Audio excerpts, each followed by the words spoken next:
Mr. Klinkerman here with one last video about completing the square to solve quadratic equations. And the reason we need one last video is because we didn't look at every possible scenario for what can happen whenever you're trying to solve an equation by completing the square. And this is a scenario that we didn't look at in particular. What we didn't look at is what happens when that coefficient for a, if I'm thinking about this in ax squared plus bx plus c, running too close to the top of the screen I think. What happens if ax squared plus bx plus c has a value of a that's not equal to 1? Alright, every time we complete the square, there's a 1 there. Okay, well, I need to take an aside before we solve this equation, which we're going to do. And I need to explain to you how things are going to change whenever that's not a 1x squared and we're trying to complete the square. Now remember, whenever you're trying to complete the square, say we have something like x squared plus 20x, you always try to figure out what constant would you add to a quadratic and linear term in order to make a perfect square trinomial. And we said that you would simply take half of b and square it to determine what that value is. And so here, x squared plus 20x plus 100 would make a perfect square trinomial. And I want to show you that that works out. We said that that would be equal to x plus 10 squared. And indeed, if you multiply x plus 10 times x plus 10, you are going to get x times x is x squared. X times 10 twice is 20x. And 10 times 10 is 100, so that works out. But that same process doesn't work out exactly if this is not a 1x squared right there. Let's say that was 2x squared plus 20x. And I was trying to add some value to it and say that that made a perfect square.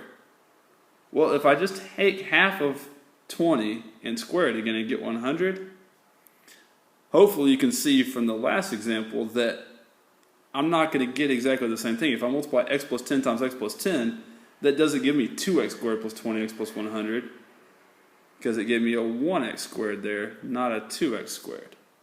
So we need a different process in place when a is equal to 2 if we're going to try to figure out how to write a perfect square trinomial out of such an expression.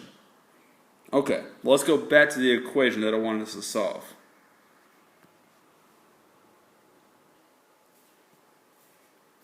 And I want you to pay careful attention to how I handle the fact that that's a 2x squared instead of a 1x squared. And simply the way I'm going to handle that is I'm going to rewrite the equation so that that is a 1x squared instead of a 2x squared. And there's two ways of making that happen. One is that I can factor whatever that coefficient is from the entire expression. So I can factor a 2 out of everything and make this 2 times x squared minus 5x plus 2 is equal to 0. Alright, but here's what I actually prefer to do. And I can do this because this is an equation and not an expression. In an equation, as long as I change the value of the left side of the equation and the right side of the equation the same way, I can do whatever I want. And what I mean in particular is this. Rather than simply factoring out that 2 and writing the expression as you see right there, I can instead go ahead and divide both sides by 2, and that would give me x squared minus 5x plus 2 is equal to 0. Alright, to summarize, what I want you to do is divide both sides of the equation by whatever the value of a is. Divide both sides of the equation by a. And then go ahead and do the exact same thing that we were doing to complete the square. Alright, if we're going to solve this equation by completing the square, we're going to have to get the constant term on the other side of the equation. And now, since that's a 1x squared on the left side, we can just take half of b and square it. Half of negative 5 is negative 5 halves. And if you square negative 5 halves, you're going to get 25 fourths.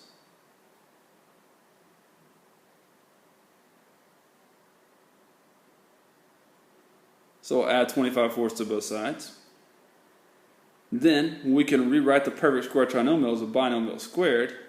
X minus 5 halves squared equals, now this is negative 8 fourths plus 25 fourths, so 17 fourths.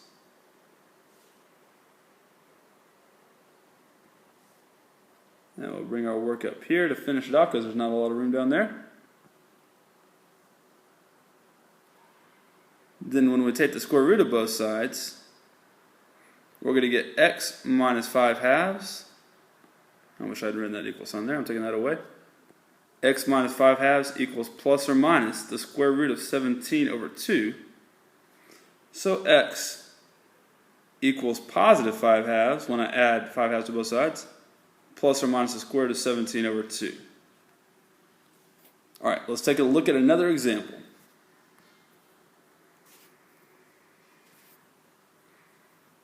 And I'll remind you of the process here and then let you try one. Remember that when a is not 1, it's 4 in this case. When a is not 1, the first thing I want you to do is to go ahead and divide both sides of the equation by whatever the value of a is. So in this case, we're going to divide by 4, and that means divide every term by 4.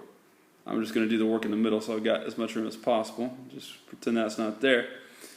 That's going to give me x squared minus 3x minus 4 is equal to 0. Okay, then I can go ahead and solve this by completing the square the normal way. So x squared minus 3x equals 4.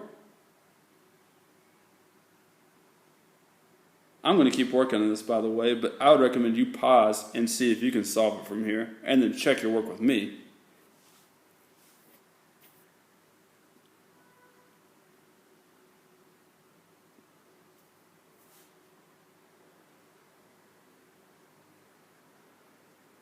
Alright, so then I'll end up with x squared minus 3x plus 9 fourths equals 4 plus 9 fourths.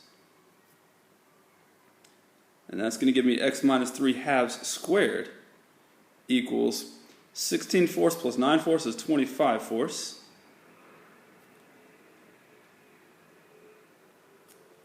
Don't really need that princess. Now I'm going to take the square root of both sides. X minus 3 halves is going to equal plus or minus 5 halves.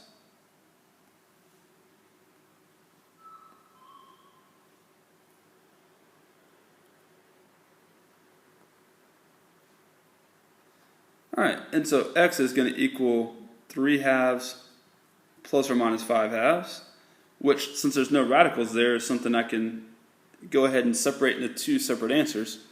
3 halves plus 5 halves is 8 halves, which is 4. 3 halves minus 5 halves is negative 2 halves. Negative 2 halves is the same as negative 1. There's your two solutions. Alright, we got two more that we're going to try. Let's look at them.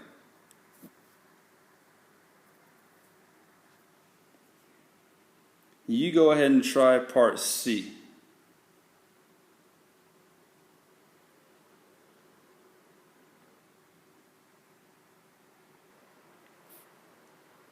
Now, I haven't shown all the work yet, but I want to highlight a couple of things along the way. First of all, 2 was not divisible by 5, so that ended up being 2/5 x whenever you divide it by 5. Also, I went ahead and added the 3 to the other side and divided by 5 all in the same step. And then whenever you are trying to take half of b and square it, half of 2/5 is 2/10, which is 1/5, right? Half of 2/5 is 1/5, that makes sense. And then 1/5 squared gives you 1 over 25. Alright, the final thing is that to add these two fractions, you do need a common denominator. So make the 3/5 into 15 over 25. And 15 over 25 plus 1 over 25 is 16 over 25. The rest is easy. I'll go ahead and write out the work for you.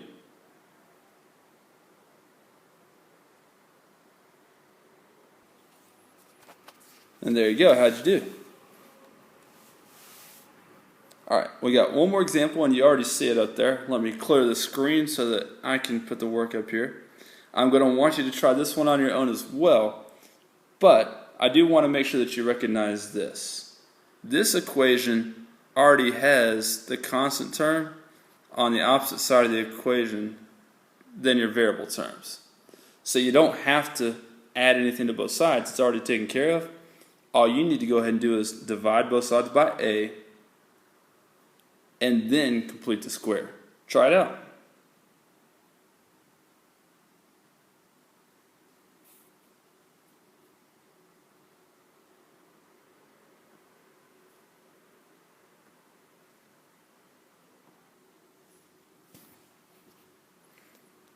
There you go. If you've been able to get all these correct right here, you're well on your way to being able to solve every single quadratic equation that's out there.